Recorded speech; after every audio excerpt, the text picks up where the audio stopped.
This video is an introduction to fundamental rights which are enshrined in Part 3 of the Constitution from Article 12 to Article 35. In this regard, the framers of the Constitution derived inspiration from the Constitution of United States of America, that is, Bill of Rights.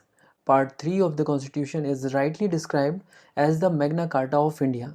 It contains very long and comprehensive list of justiciable fundamental rights. In fact, the fundamental rights in our constitution are more elaborate than those found in any other country in the world, including United States of America. The fundamental rights are guaranteed by the constitution to all persons without any discrimination. They uphold the equality and dignity of the individuals. Along with this, fundamental rights also uphold the larger public interest and unity of the nation. Also, they prevent the establishment of an authoritarian and despotic rule in the country. But now the question arises, why the fundamental rights are named so? Basically, fundamental rights are guaranteed and protected by the Constitution, which is the fundamental law of the land. Apart from this, these rights are fundamental also in the sense that these are the most essential rights for all-round development of the individuals, whether it is material, intellectual, moral, or spiritual. So we are now clear why these rights are called fundamental rights. Originally, the Constitution provided for 7 fundamental rights. Right to equality, which is enshrined under Article 14 to Article 18. Then we have right to freedom under Article 19 to Article 22. Right against exploitation under Article 23 and Article 24. Then we have right to freedom of religion under Article 25 to Article 28. Cultural and educational rights under Article 29 and Article 30.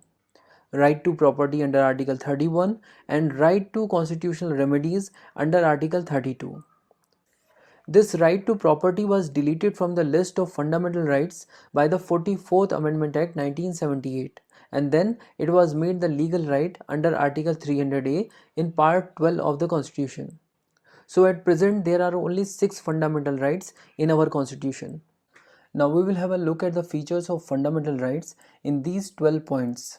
All of these fundamental rights are available to the citizens, but some of the fundamental rights are also available to foreigners or legal persons like corporations or companies.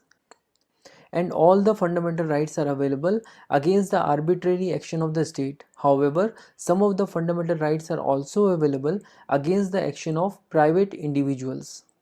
Apart from this, these fundamental rights are justiciable, which means whenever these rights are violated, persons are allowed to move to the court for their enforcement. Aggrieved person can directly go to the Supreme Court and not necessarily by the way of appeal against the judgment of High Court. Out of these fundamental rights, some of the fundamental rights are negative in character. That is, they place limitation on the authority of the state, while others are positive in character. That is, they confer certain privileges on the person. And one more important point to note here is that these fundamental rights are not absolute but qualified. The state can impose reasonable restrictions on them, but here a question arises: who will decide whether the restriction imposed are reasonable or not? For this, our constitution has given this responsibility to the courts to decide whether these restrictions imposed are reasonable or not. So in this way, we can say that courts strike a balance between the rights of the individual and those of the society as a whole, between individual liberty and social control. One more thing, fundamental rights can also be suspended, and they can be suspended during the operation of national emergency. And during this time also, the rights guaranteed under Article 20 and Article 21 cannot be suspended. Apart from this, the 6 rights guaranteed by Article 19 can be suspended only when the emergency is declared on the grounds of war or external aggression, that is, during external emergency, and not on the grounds of armed rebellion, that is, internal emergency. By now we have seen 7 features of fundamental rights. Let's look at the 8th feature, which says Article 31A, 31B and Article 31C can limit the scope of fundamental rights. And if we talk about members of armed forces, paramilitary forces, police forces, intelligence forces or any similar forces, their fundamental rights can be restricted or abrogated by the parliament. And parliament can do so under Article 33. Another article, Article 34, allows Parliament to restrict the application of fundamental rights while martial law is in force in any area. Martial law means military rule imposed under abnormal circumstances to restore order. It is different from the imposition of national emergency. And we should also remember that fundamental rights are not sacrosanct or permanent. Parliament can curtail or repeal them, but Parliament can do so only by a Constitutional Amendment Act and not by any ordinary act. Moreover, this can be done without affecting the basic structure of the Constitution. This was point 11. Let's look at the point 12. Most of the fundamental rights are directly enforceable, which means self-executory.